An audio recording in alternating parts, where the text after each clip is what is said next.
¿Qué es la justicia transicional y cómo funciona en Colombia? El 24 de agosto del 2016, el gobierno de Juan Manuel Santos y las FARC-EP, luego de 4 años de negociaciones, llegaron a un acuerdo que prometía la paz para el país. La decisión final fue llevada a las urnas. En esas votaciones, él no ganó y finalmente fue rechazado ese acuerdo. Para el 12 de noviembre de ese mismo año, a un nuevo acuerdo entre las dos partes se dio a conocer. Su firma se realizó el 24 de noviembre. Dentro de este acuerdo, uno de los puntos señalaba la creación de un sistema integral de verdad, justicia, reparación y no repetición, lo que se convirtió en lo que hoy conocemos como la JEP, Jurisdicción Especial para la Paz, cuyo objetivo inicial es obtener la verdad, contribuir con la reparación a las víctimas y acabar con la impunidad. Con la creación de la JEP, nuevos retos surgieron y la justicia transicional se convirtió en la protagonista para la reparación y el reconocimiento de víctimas, un concepto del que se habla en Colombia con mucha fuerza desde el 2016 y que simboliza el camino de la justicia hacia la paz. Esta justicia trata con casos de afectación masiva por parte del conflicto y busca, como primera medida, que no se repitan, y también encontrar la verdad sobre los hechos, buscar la sanación social, reparación integral y uno de los aspectos más difíciles del perdón. Aquí todo tiene que ver con las víctimas del conflicto y la violencia, muchas de ellas gravemente dañadas. ¿Por qué es importante la justicia transicional? En un país como Colombia es vital tenerla, pues atravesamos varias etapas de dolor, como el proceso conocido como la violencia y el conflicto armado de más de 50 años.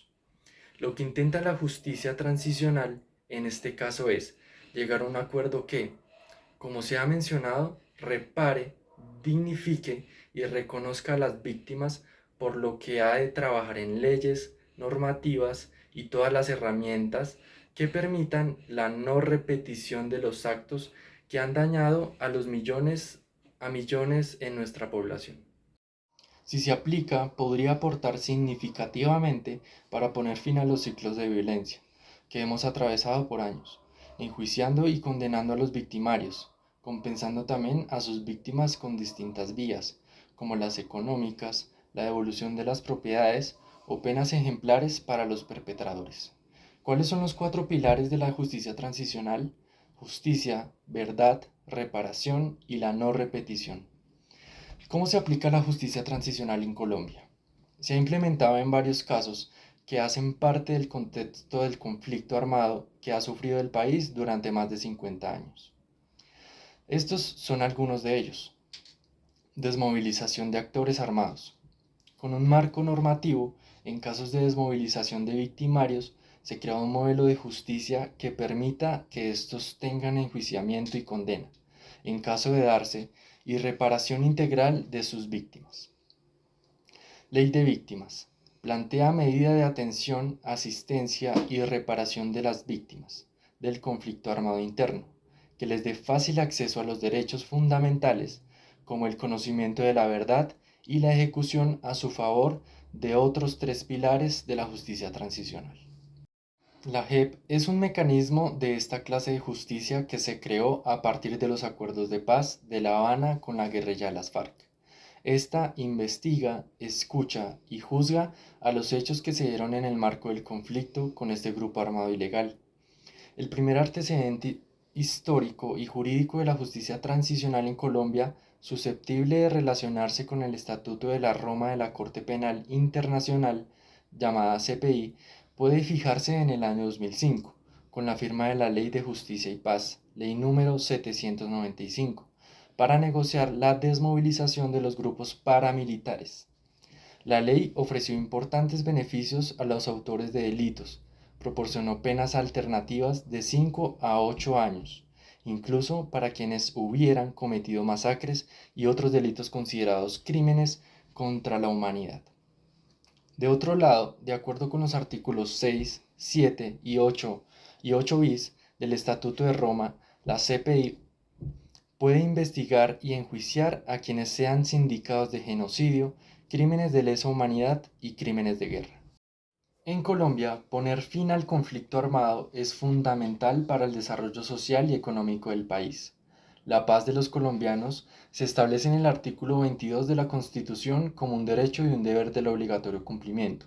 Así las cosas, si se piensan desde un ejemplo griego, Colombia necesita hacer hincapié en la cultura del respeto a las diferencias a través de fuertes reformas educativas, empezando por las escuelas de derecho, en donde actualmente se reforman abogados que están más preparados para la pelea y el litigio que para la conciliación y la negociación. Los procedimientos jurídicos y los protocolos institucionales están más diseñados para la confrontación que para la negociación. La mayoría de escuelas, colegios y universidades prestan poca atención a la educación sobre la resolución de conflictos o a la negociación en medio del conflicto.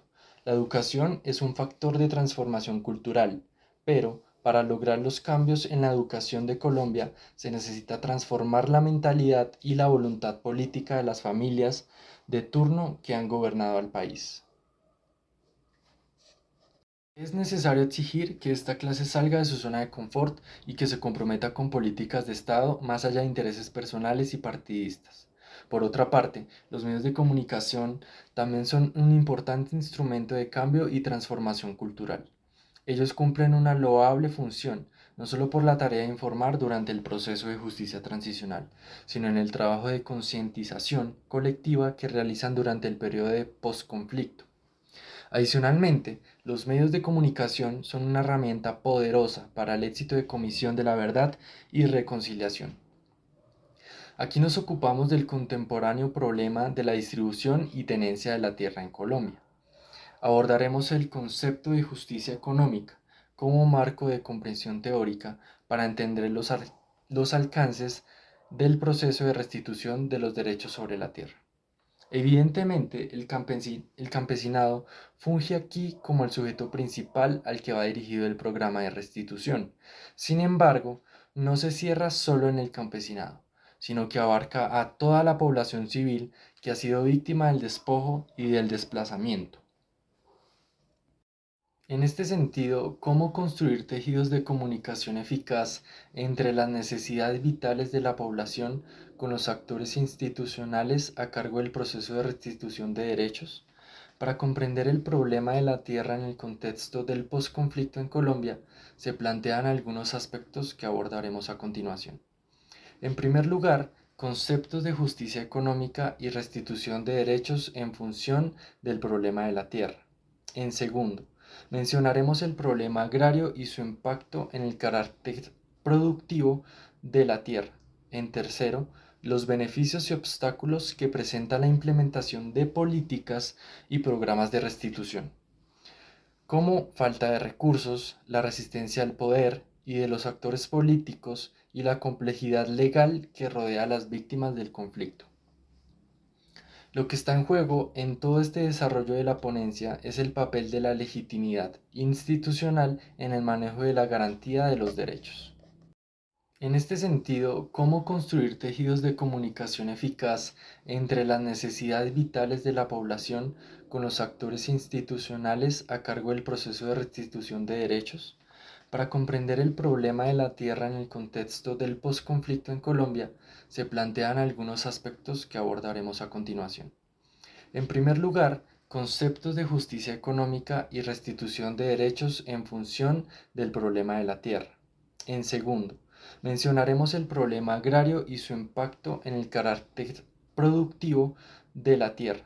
En tercero, los beneficios y obstáculos que presenta la implementación de políticas y programas de restitución, como falta de recursos, la resistencia al poder y de los actores políticos y la complejidad legal que rodea a las víctimas del conflicto.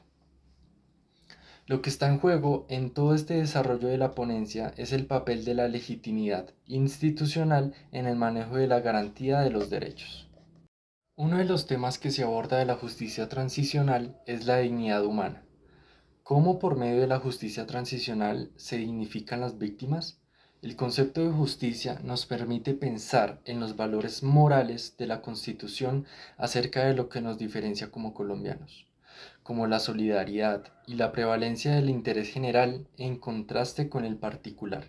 En este sentido, los datos recientes acerca de la distribución y la productividad de la tierra nos muestran una profunda desigualdad estructural e histórica en la creación de oportunidades y calidad de vida de los pueblos. El componente económico de la justicia busca garantizar las condiciones materiales de la existencia para que la vida pueda reproducirse y cuidarse.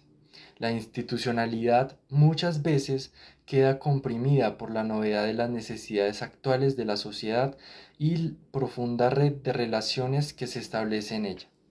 El proceso de restitución de tierras insiste como parte importante de un sistema de justicia y equidad social. Es importante saber qué es la restitución de tierras. Es el derecho que tienen las víctimas a que se les devuelva su territorio cuando éste fue despojado o abandonado a causa del conflicto armado. La restitución no depende de que si reclama tiene títulos o no. La ley de víctimas no solo busca devolver la tierra con su respectivo título de propiedad, sino también mejorar sus condiciones socioeconómicas para una vida más digna. La restitución de tierras es una parte de la reparación integral de la ley de víctimas, por lo cual, si una persona fue afectada por otro tipo de delitos, podrá reclamar la indemnización, la rehabilitación y garantías de satisfacción y garantías de no repetición. Pero, ¿qué es el despojo? Es una acción que se emplean los grupos armados, sus representantes o incluso sus oportunistas para lograr que los legítimos propietarios, poseedores u ocupantes de los predios vendan, entreguen o desocupen la tierra aprovechando el contexto de vulnerabilidad. El despojo de la tierra se logró a través de negocios jurídicos, actos administrativos, sentencias y ocurrencias de delitos. En Colombia, según los datos de la Unidad de Víctimas, así ha avanzado la reparación de las mismas. Hay más de 9 millones de víctimas registradas históricamente y más de 7 millones están sujetas a ser reparadas y recibir atención. Según el informe de la Unidad de Restitución de Tierras de Colombia, hasta septiembre del 2021 se habían emitido 15.564 decisiones de restitución de tierras, beneficiando a 262.000 familias y la gestión de solicitudes por parte de las víctimas y de instituciones públicas de paz tienen traducciones en el número de personas que se benefician gracias a las leyes y a procesos implementados. Asimismo, según el mismo informe, se han entregado 1.362.003 hectáreas de tierra restituidas a legítimos dueños privilegiados, los que representan una base significativo luego de la firma de paz.